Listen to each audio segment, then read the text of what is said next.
नमस्कार साथीहरु, आरामै हुनुहुन्छ? होम लर्निङ स्कुल च्यानलमा तपाईहरु सबैलाई फेरि पनि स्वागत छ। साथीहरु, तपाईहरुले कमेन्ट बक्समा एकदमै धेरै कपडाको बारेमा सोधिरहनु भएको छ। एउटा कुरा के रहेको छ भने साथीहरु, हातले सिलाउनको लागि कपडाले एकदमै धेरै म्याटर पनि गर्छ। यदि मेसिनले सिलाउने हो भने अलिकति कपडामा कम्प्रोमाइज गर्न सकिन्छ।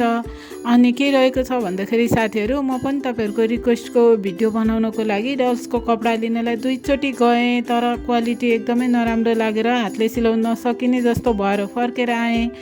त्यो डल्सहरू बनाउने सबै कपडाहरू मैले पाउने बित्तिकै त्यसको प्राइस, क्वालिटी देखि लिएर सबै जति पनि मलाई त्यसको बारेमा थाहा हुन्छ त्यो कुराको म भिडियो बनाएर तपाईहरुमा छिट्टै नै ल्याउने छु, फिर नगर्नु होला।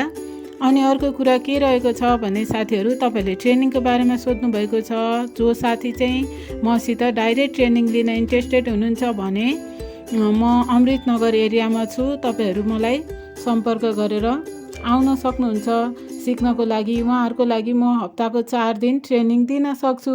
र अर्को कुरा के रहेको छ भने जसको चाहिँ अब कुनै प्रब्लमले गर्दा घरबाट बाहिर आउन नमिल्ने हुनुहुन्छ भने उहाँहरुको लागि चाहिँ म हप्ताको 2 दिन घरमै गएर ट्रेनिङ दिन सक्छु। साथीहरु, यसको सबै जानकारीको लागि चाहिँ तपाईहरुले मलाई सत्या स्कुल 1 टिकटक आइडीमा डाइरेक्ट मेसेज गर्न सक्नुहुन्छ। सबै जानकारी त्यही पाउनुहुनेछ तपाईहरुले। साथीहरु, आजको भिडियो कस्तो लाग्यो त? यदि भिडियो राम्रो लाग्यो भने यसलाई लाइक, शेयर र च्यानलमा नयाँ हुनुहुन्छ भने च्यानललाई सब्स्क्राइब गर्न नभुल्नु होला। आजलाई यति नै। Thanks for watching.